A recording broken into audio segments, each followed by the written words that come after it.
Добар ден, почитувани, ова е најновата Телма амбуланта. Високите температури, наглите временски промени, но и влажноста на воздухот може да го преоптоварат срцето и да го зголемат ризикот од аритми, инфаркти и мозочни удари. Навиките како брзо влегување во вода при капење на плажа, вклучување на клима уредите на ниска температура и тешката храна, премногу испиеното кафе можат ли да имаат потенцијал и да бидат проблематични за кардиоваскуларното здравје? Што значи правилно туширање и ноќен одмор? И како да се заштитат срцето и крвните садови во лето? Ке ни појасни доктор Антонија Антовски, кардиолог. Останете на Телма.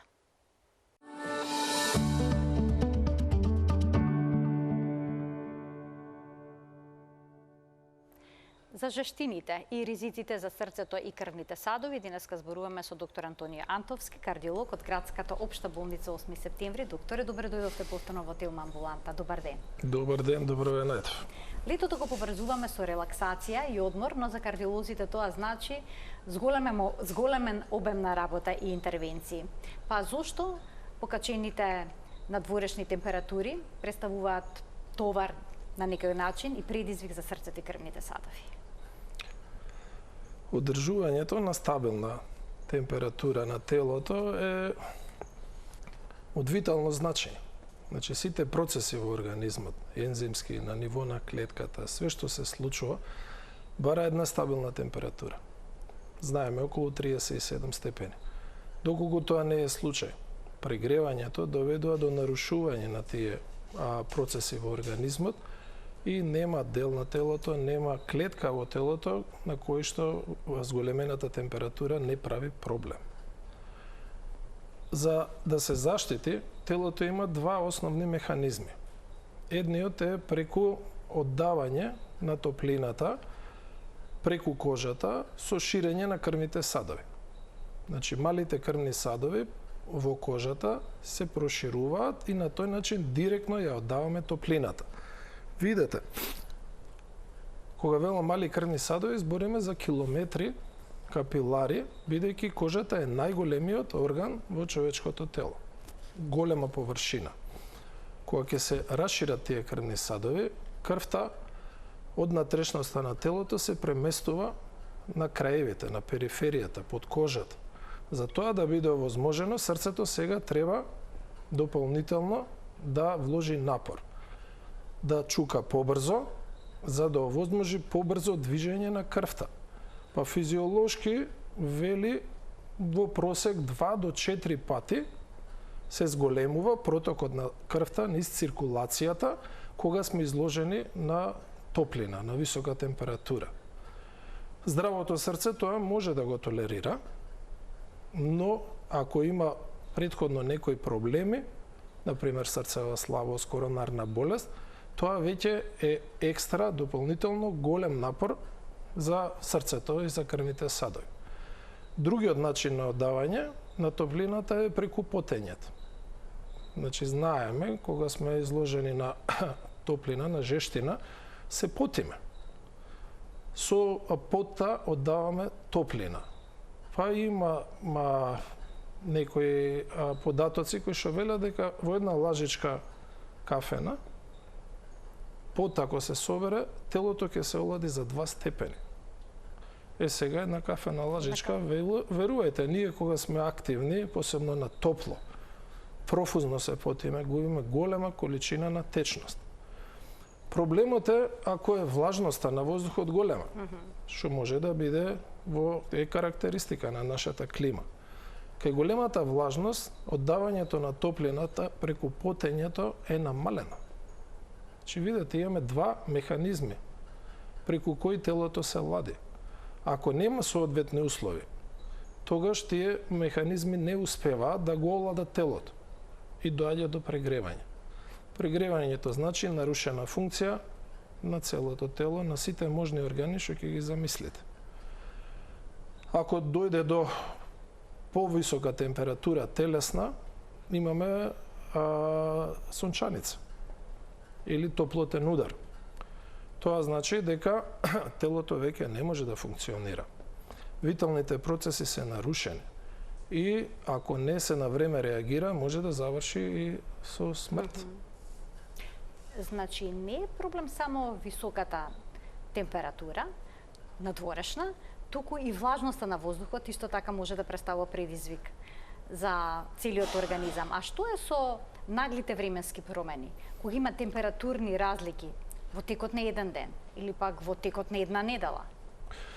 Видете, проблемот е деноноќието.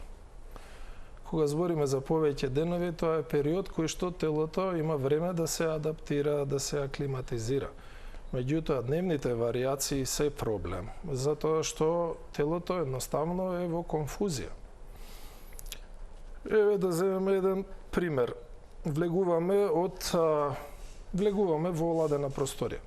Значи сме биле изложени на температури од 30 степени, телото се загрева во тие услови и одеднаш влегуваме во оладена просторија каде што ние сакаме климите да бидат на 18 степени, на 20 степени. Станува збор за еден температурен шок сега на организмот.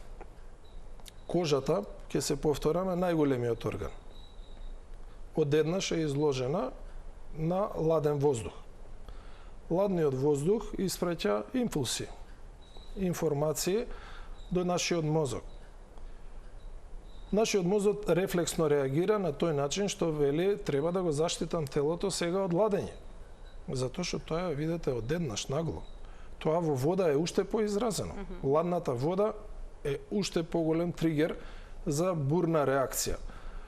Мозокот реагира како што инстинктивно се активираат хормоните. Адреналинот е опрашање.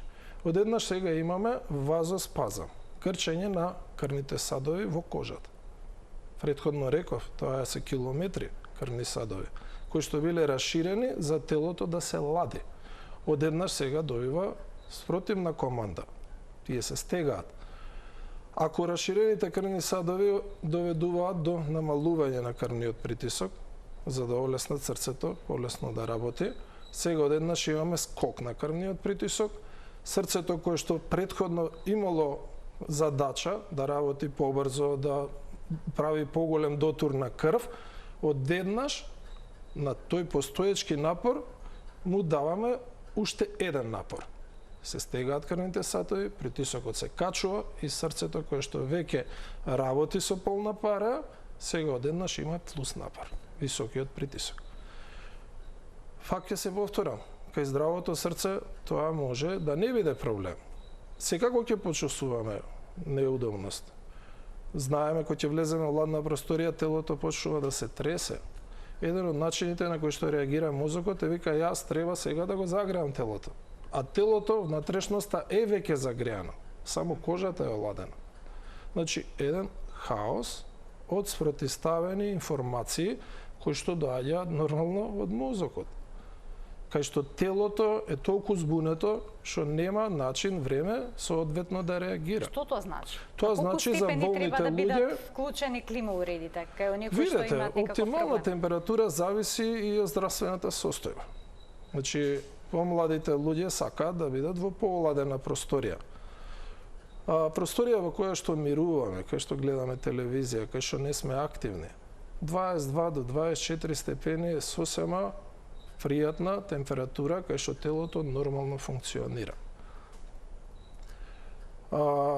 Посебно кај постарата популација и кај младите, кај децата, каде што телото, способноста за терморегулација е послаба. Значи, таа е некоја температура кај што оптимално функционира, нема проблеми. Постарите луѓе на 18 степени им студи. Они се облекуваат, затоа што не може да одржат телесната температура. Зашто велам, ќе се повторам, не нагла промена. Се препорачува прво да се престојува можеби во фоајето, во влезот, во ходникот, пред оладената просторија, постепено малце телото да се олади пред да влеземе во оладена просторија. Да не дојде тоа нагла промена температурна која што ги предизвикува сите овие спротивставени реакции на телото. На плажа обично по долго изложување на сонце, некои знаат веднаш да влезат во студена вода со скок или пак во базен. Може тоа да предизвика некаков кардиоваскуларен тоа проблем? Може да биде катастрофа. ние знаеме за случаи кај што млади луѓе буквално настрадале со давење. Зашто е тоа така? Затоа што температурата на водата е драстично помала од температурата на средината. Обично сме прегреани, нели се сончаме, сакаме да добиеме боја на кожата, тен, и сме изложени на температура која што го прегреала телото. Наглото влегување во ладната вода, јас кажав, ладниот воздух ја лади кожата, водата ладна уште повеќе. Тоа е интимен контакт на кожата одеднаш. Целата површина изложена на ладно. Мозокот нормално реагира, вели треба да го загреам телото, да го заштитам. Како да го заштити? Тоа срце наше веќе работи многу за да го олади телото. Одеднаш, узголемениот притисок го оптеретува срцето и ако има некоја коронарна болест, може да доведе до инфаркт. Видете, коронарната болест значи недоволна способност на артеријата да обезбеди дотур на крв. Стеснета е, например, 50%, 60%. Во нормални услови нема проблем. Дотурот на крв е доволен за да функционираме без проблем.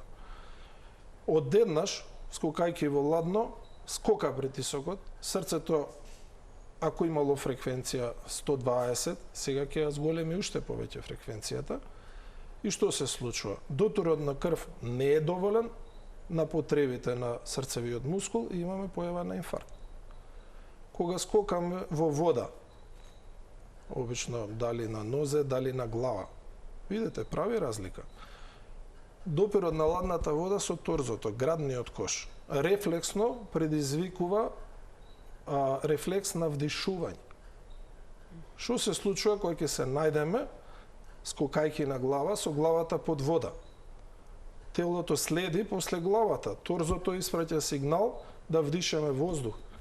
Има давење на луѓе во таа ситуација. Вдишува под вода, фактички голта вода. Краевите на телото, мускулите. Што се случува кога сме изложени нагло на ладно? Приоритет на организмот, на мозокот, он да се грижи за виталните органи. Тоа е плуќата, тоа е срцето, тоа се бубрезите. Он ја исклучува периферијата.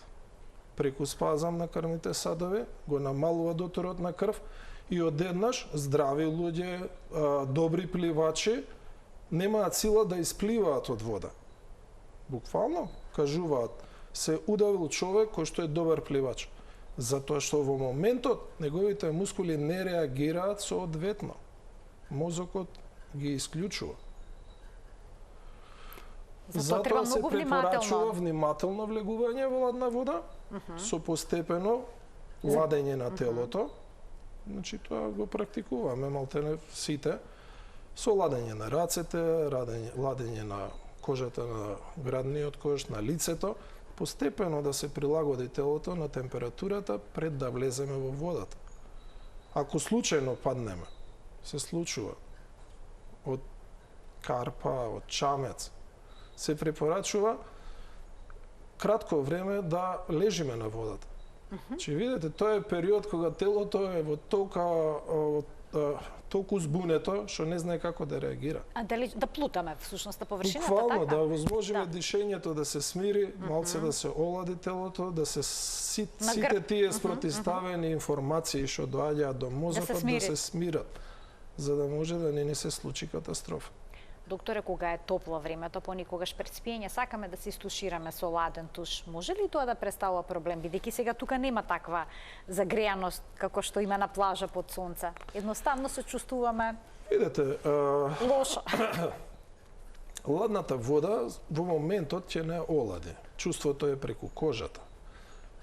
Меѓутоа, внатрешноста на телото не се лади. Заради овие информации што ги добива мозокот. Влегување под ладен туш, мозокот испреќа информации дека телото се лади.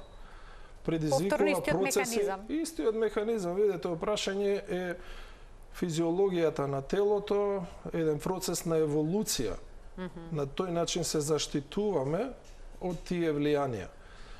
И што се случува? Внатрешноста на телото не се лади. Се лади површината. Долгорочно, во текот на ноќта, тоа ќе значи ќе оладиме кожата, внатрешноста на телото не сме ја оладиле, дури може да предизвикаме процес на создавање на топлина.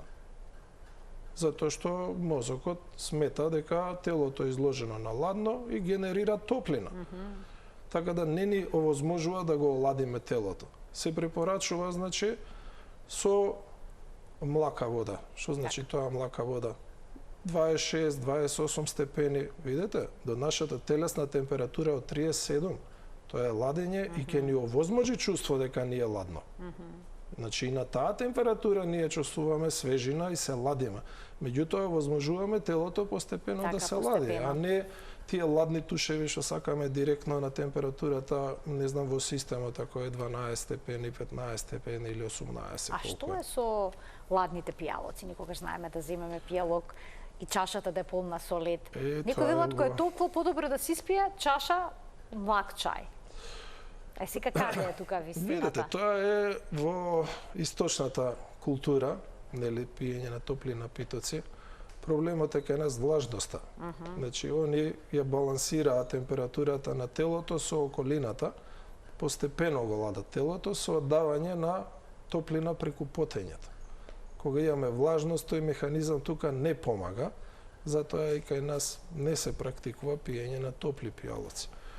Меѓутоа се препорачува, посебно кај луѓе со здравствени проблеми, пиење на собна температура, пред се на вода. Видете, водата живот, значи. Некои сепак одбираат газирани пијалоци, пиеме во текот на денот многу кафе. Па и енергетските пијалоци младите ги пијат кога е надвор топло. Видете, енергетските пијалоци значи здравјето на срцето во услови на топлина.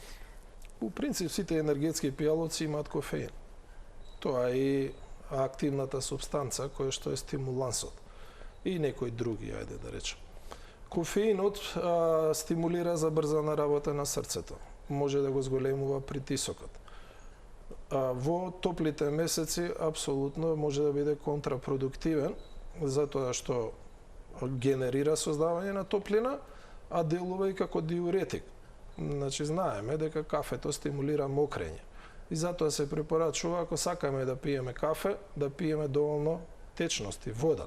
Повелат една чаша кафе, една чаша вода барем, за да се хидрира, да се надокнади ефектот од кофеинот. Една чаша кафе, една чаша вода. Видете, старите тоа го знаат и со ракијата, со алкохолот. Затоа што се прави дехидратација на телото, посебно со алкохолот, клетката се дехидрира. Затоа се препорачува вода пиење. Кофеинот е диуретик. Стимулира исфрлање на течност преку бубрезите. Затоа мора да надокнадиме вода, односно течности. Газираните пијалоци. Проблемот е со газираните пијалоци, бидејќи во принцип се богати со шекери. Шекерите прават дехидрирање. Дехидрирање на клетката. Во основа на функционирањето на нашето битие е клетката, човечката клетка. Дали во мозокот, дали во бубрегот, дали во срцето. Висока концентрација на шекери ја дехидрира клетката. Тоа значи недостаток на вода во клетката, каде што се сите животни функции. Затоа летно време не се препорачуваат газирани благи напитоци, кофеин. Се препорачува помалце заблажени пијалоци, да речем природни. Па видете, водата е најидеалниот пијалок. Водата е најидеалниот пијалок. Ако сакаме веќе вкусови, сакаме сокови, да бидат разблажени. Нашите стари знаат, на третина сок додаваат 2/3 вода. Го разблажуваат, за да се тој ефект на шекерот избегне. На влијанието на телото. Алкохолот го спомнав. Значи, во летните месеци ретко кој не е свесен дека внесувањето на алкохол прави проблеми. Значи, буквално прави проблеми. За срцето? За кардиоваскуларниот систем. Видете, во мали количини алкохолот прави вазодилатација. Ги шири крвните садови. Може да го намалува крвниот притисок. кај што имаме високи температури, загревање на телото, кај што имаме ексцесивно потење, губење на течности и електролити, овој ефект може да значи дополнителен пад на притисокот и влошување на општата состојба. Поголема концентрација на алкохол спротивно прави вазоконстрикција, ги стега крвните садови. Повторно прави оптеретување на срцето преку зголемениот крвен притисок, а има и директен ефект на срцевиот мускул. Ќе ги поканиме гледачите да се вклучат во денешната Телма амбуланта со нивни прашања. Почитувани од тој момент емисијата е контактна, слободно можете поставите прашање кои што се однесува на денешната тема. Докторе, споминавте дека дехидратацијата е честа во летниот период. Претерано се потиме, понекогаш не внесуваме доволно течност, можеби ќе се напиеме некој газиран, заблажен пијалок, мала количина на алкохол, значи име кафе, сеедно некоја комбинација ќе направиме поради која што ќе падне притисокот, но и ќе дехидрираме. Сега како да препознаеме дали се работи за дехидратација или пак истоштеност од топлото време? Што е со некои што имаат некакви кардиоваскуларни заболувања? Како тие да препозна дали може би имаат некаков кардиоваскуларен настан или сепак се работи за некаква последица од дехидратација поради жешкото време? Телото има механизми на кои што се брани. Жетта е еден од тие механизми. Значи, мозокот постојано ни испраќа информација, импулси дека имаме недостаток на течност. Жетта е нешто што треба апсолутно да го испочитуваме, бидејќи ни кажува дека телото не функционира во нормални услови. Мокрачата. Организмот за да заштеди течност ја концентрира мокрачата. Па мокрачата е по боја поинтензивна, свесни сме дека е по-силно обоена, по-жолта, по-силен мирис има мокрачата.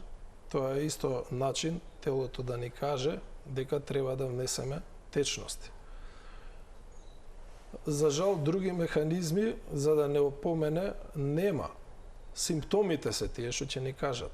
Значи се чувствува малаксаност, недостаток на сила, зашеметеност, ако сакате.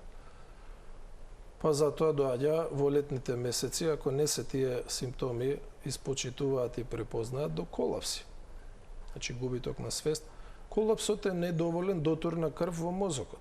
Кога притисокот ќе падне, немаме соодветно крвоснабдување на органите, мозокот е првиот кој што реагира, затоа што он не може да функционира без доволен дотур на крв, хранливи материи, шекери и се што му е потребно. Гадење, повраќање може да биде симптом на прегревање на телото, односно дехидрираност. И мислам, ако до таму дојде и тоа не го препознаеме, тогаш може да биде последиците може да бидат катастрофални. Имаме гледачи, а веднаш потоа продолжуваме онаму каде што запревме. Добар ден за првиот гледач во денешната Телма амбуланта. Ало. Добар ден, да слушаме во програма сте, повелете. Добар ден, поздрав до докторот. Благодарам. Антонио. Докторе, ние сме ваш пациент од Струмица и се јавуваме, требаше контрола да вршиме на стар човек што носи апаратче на срцето кое му е ставено од вас. Но никако не можеме да најдеме термин слободен. Така, ви благодарам за вклучувањето во програма. Докторе, вечото прашање со терминот, како да се реши, видете, оваква една ситуација која што е ургентна, ако не се лажам, контрола кај возрасен човек, или не е ургентна? Не е ургентна, меѓутоа господјата кажува дека пациентот има песмејкер, така господја, јас така ве сватив дека има песмејкер пациентот, и тоа се редовни контроли на песмејкерот, кои што се прават на 6 месеци. За жал, термините, системот функционира на тој начин што кој прв ќе стигне. Сега да не бидам погрешно разбрано, буквално брзи прсти. Како ќе се отворат термините, матичните доктори ги зафаќаат, ги пополнуваат. Господјо, тука не можам стварно да помогнам, затоа што термините ги закажуваат матичните доктори. Не сум моќен тука да помогнам. Има прегледи кои што Министерството ги воведе по пладне, кои што ги воведе од причина што еве пациентите не може да дојдат на ред и тие што сакаат да се прегледаат по пладне има некој ценовник што Министерството наплаќа за тие прегледи. Уште еден гледач ке вклучиме. Добар ден. Добар ден. Повелете. Јас сакам конкретно да го прашам докторот. Бидејќи пред 10 години имам еден бајпас на стомачната аорта, лево. Минатата година во септември на отворено срце 3 бајпаса. Дали сум ја воопшто за во вода, за на плажа и дали доживотно ќе примам антикоагулант? Тоа ми е Така. Ви благодарам за вклучувањето во програма. Докторе, што можете да советувате во ваков случај? Видете, интервенциите се за да се овозможи да речам нормален, пристоен живот. Господјата, ако имала успешна интервенција, господја, ако кај вас интервенцијата била успешна, вие треба да функционирате како здрава особа. Ако нема оштетување на мускулот пред интервенцијата, ако имало инфаркт со оштетување на мускулот, ако срцевата пумпа е ослабната, во тој случај, да, кај вас здравјето е начнато и треба да внимавате. Значи, да, престој може на отворено, престој и на нашите плажи, меѓутоа, ќе се повторам, значи за вас важи тоа што го кажував, дека постепено излагање на промена на температурата, да внимавате да не се прегрева телото, соодветна количина на течности, хидрирање. На тој начин би се одржувале вредностите на притисокот стабилни и срцето не би имало проблем да се прилагодува. Јас спомнав, коронарната болест е една од ситуациите кои што високите температури може да ја влошуваат. А што е со срцевата слабост? Дали Срцевата слабост е исто така една важна болест која што температурите високи може да ја влошат. Затоа што срцевата слабост значи дека пумпата е ослабната. Ја нема таа моќ како порано. Високите температури преку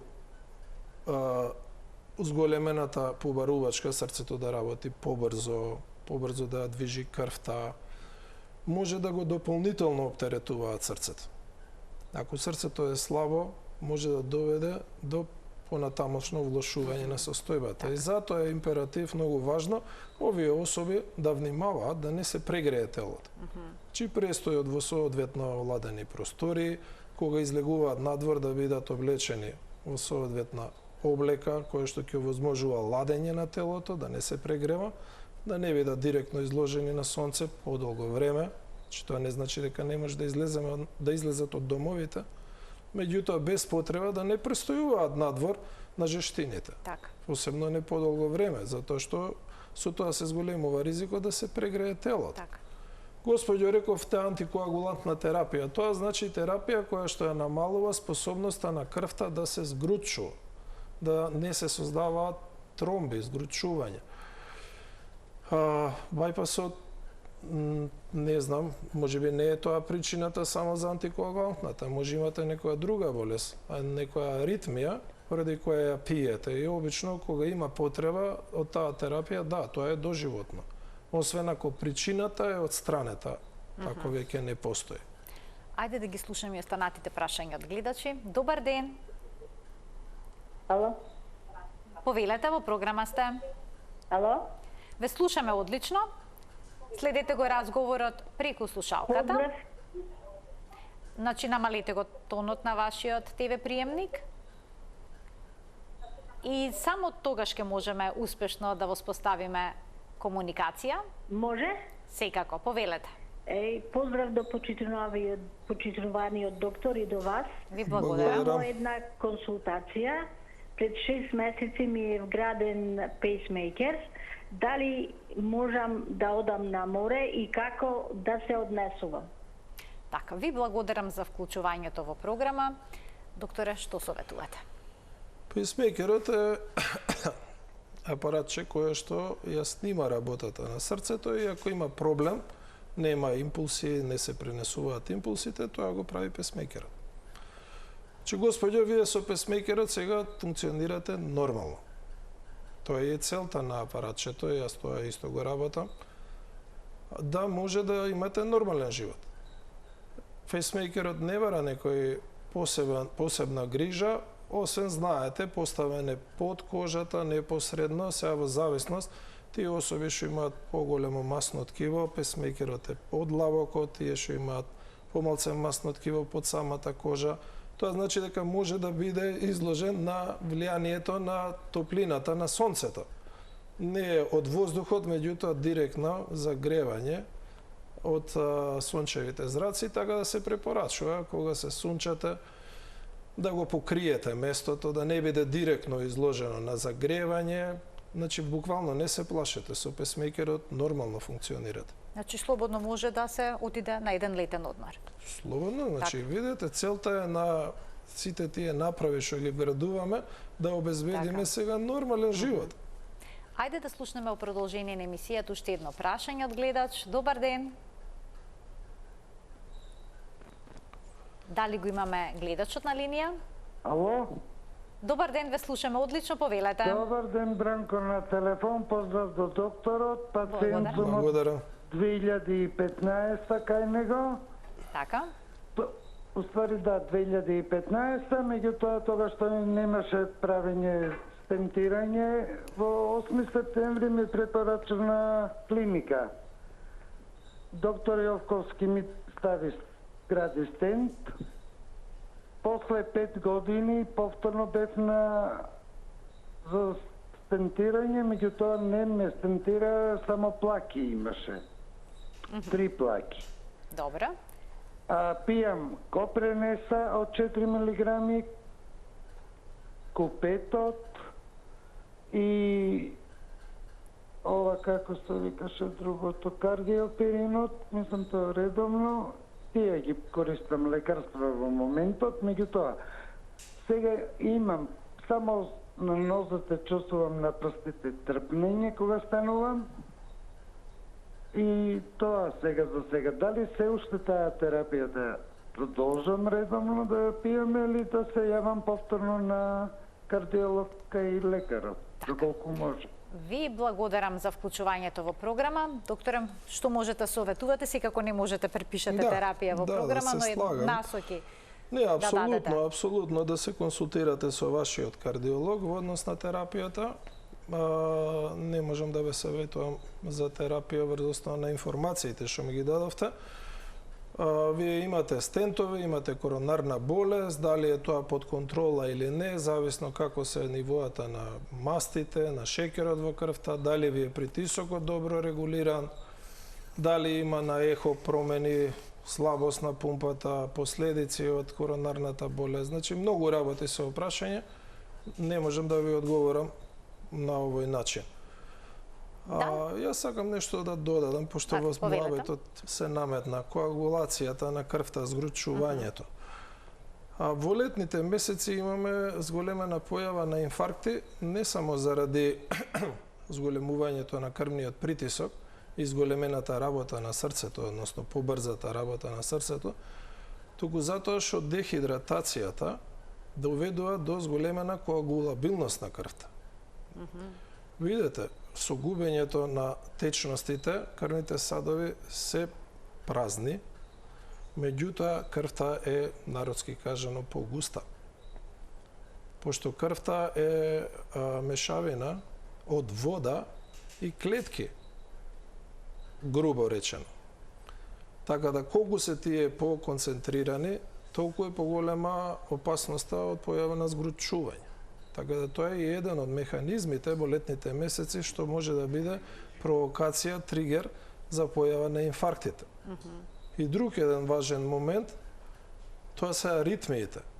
Значи, високата температура и промените, варијациите на топло и ладно може да биде провокација за појава на аритмии, појава на неправилности во работата на срцето, кое што може да биде последица на скокање во ладна вода, пиење на ладни пијалоци со мраз, што сакаме да ги забрзо да го оладиме телото, значи може да провоцира проблеми со срцевиот ритам, односно појава на аритми. Ќе вклучиме уште еден гледач. Добар ден. Добар ден за следниот гледач во денешната Телма амбуланта. Дали си исклучил? Да, добро, продолжуваме понатаму. Така, кога споменавте дека се зачестени инфарктите, дали тоа значи дека со регулирање на количината на течност што примаме во текот на денот, можеме да го намалиме тој ризик? Колку течност да пиеме кога надвор е жешко? Сега зборуваме сега за... да бидам подобро разбран. Дневните потреби на организмот се околу 2 до 3 литри за да ги обавува нормалните функции. Сега, кога сме изложени на високи температури, кога телото се прегрева, кога профузно интензивно се потиме, тие потреби се далеку поголеми. Значи, ако сме имале потреба од 2 литри, а излеговме надвор и се препотивме убаво, тоа значи дека денеска ќе имаме потреба и од 4 литри. Затоа е жетта сигналот кој што мозокот го испраќа да за да ни каже дека имаме потреба. Затоа кога ќе ми рече пациентот, ама ја пијам вода. Да, ама колку пиете, колку течности губите. Затоа што со потењето се губат големи количини на течности и електролити. Ајде да го спомнеме тоа. Значи, секогаш забораваме на тоа. Појасниме. Видете, натриумот, калиумот, магнезиумот. Сите слушаме за тие работи, меѓутоа тие работи живо значат. Значи, натриумот е неопходен за да функционира размената преку клеточната мембрана, обвивката на клетката.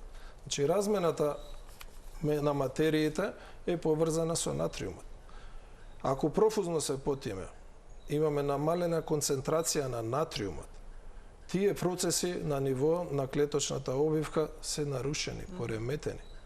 Хипонатриемијата може да биде летална, че може да доведе до смртни последици.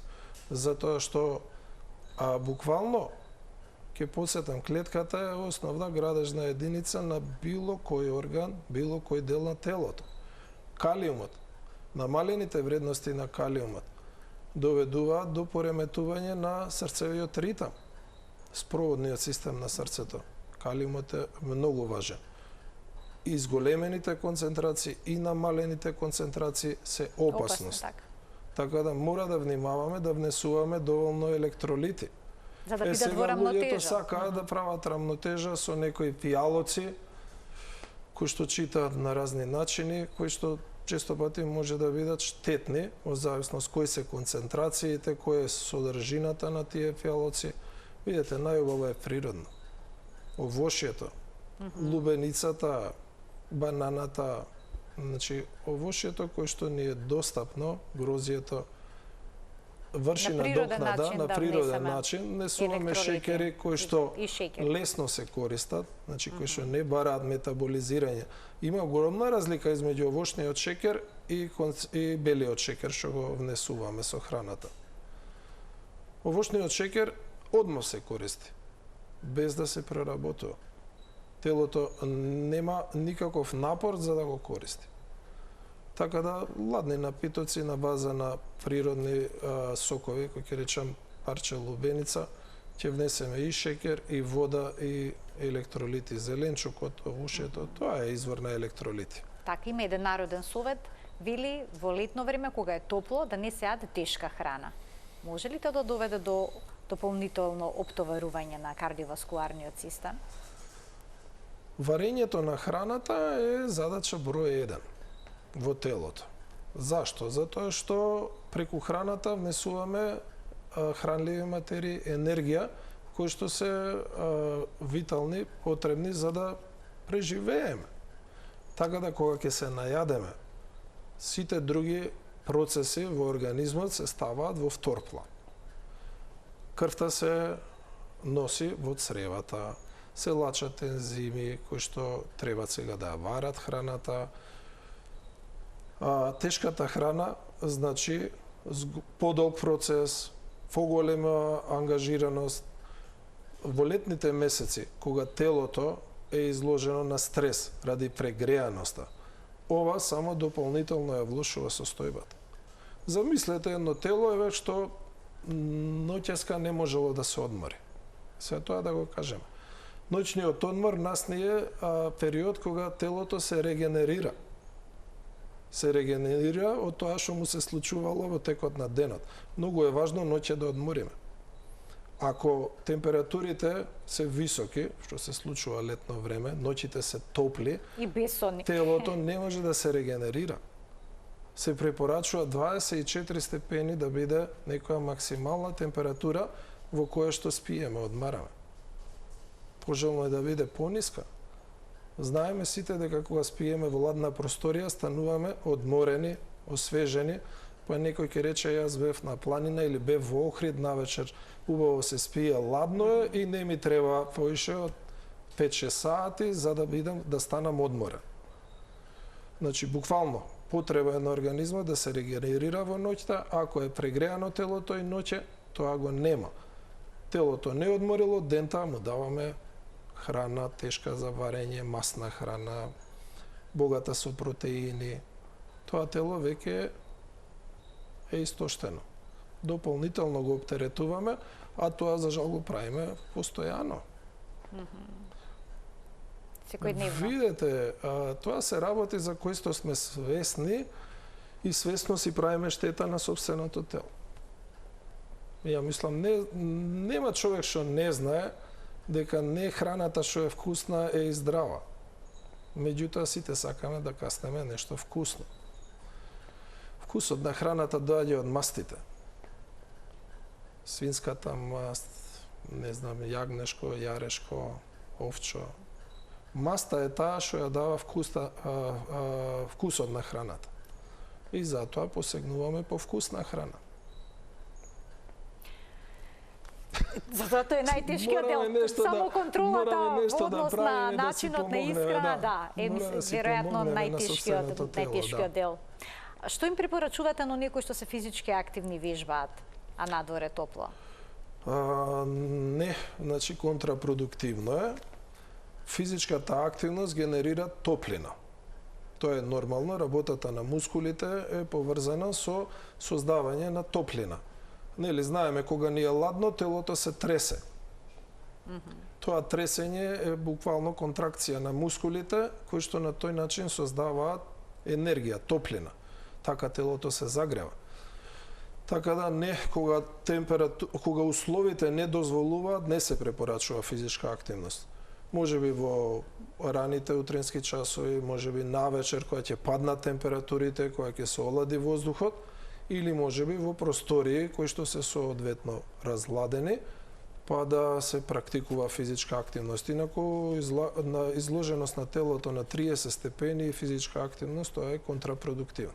И сосема на крај, една порака до оние лица кои што имаат некакви кардиоваскуларни проблеми, дали може би срцева слабост, коронарна болест, аритмија, како они да се однесуваат во предстојните топли денови? Значи се што кажав посебно важи за нив, затоа што капацитетот на кардиоваскуларниот систем кај нив е намален. Тоа значи дека оптеретувањето што го има здравото срце во тие услови на прегреаност кај нив е поизразено и може да ја влоши состојбата, независно дали е коронарна болест, срцева слабост, аритмија. Се збориме за срцевите болни, инаку важи и за пациентите со проблеми со диабет, со бубрези, мозочни проблеми, хроничните болни, значи. Мора да ги почитуваат сигналите телото што им ги праќа, значи телото се брани со жет, со праќање на симптоми, јас ке се повторам, малаксаноста, вртоглавицата, сето тоа испраќа знаци дека има проблем, треба тоа да го испочитуваме, ако се случува, треба да се тргнеме од изложеност на топлина, да го соодветно оладиме телото, реков, не нагло, посебно кај нив не нагло, постепено оладење, за да не биде стрес, шок за организмот. Јас ви благодарам многу за вашето денешно гостување во Телма амбуланта и за сите корисни совети и препораки што ни ги упативте. Благодарам на поканата. Почитувани, тука го заокружуваме денешното издание на емисијата. Ви посакувам пријатен ден.